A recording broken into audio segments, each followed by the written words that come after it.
ባላም ለቀድሞ ለነቢያት ላበው ለነዚያ ለደጋጎቹ ለቅዱሳኑ በረቀትም ማምላክ ድንግል ማርያምን ያሳያቸው ነበረ።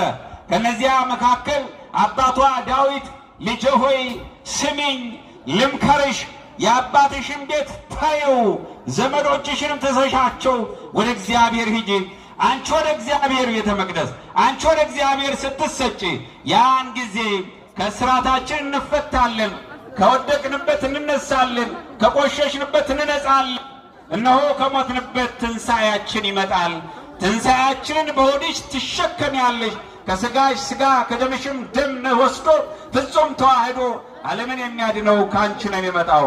ፈኑ ወደከ ማርያም ፈኑ ብርሃነከ ወጽድቀከ እያለ የተናገረው ዳዊት አለ ምክንያት አልነበረም። ከሱ አብራክ የምትወጣው ወደ ቤተ መቅደስ ገብታ ራሷ ቤተ መቅደስ እውነተኛይቱ ቤተ መቅደስ ሆና የምትወጣውና ለዘላለም ቤተ መቅደሳችን ለዘላለም የእግዚአብሔር ማደሪያ ሆና እኛንም የእግዚአብሔር ማደሪያዎች እንድታረግ የተመረጠችው ድንግል ማርያም ልጆች ስለሆነን እንኳን ደስ አላችሁ፣ እንኳን ደስ አላችሁ።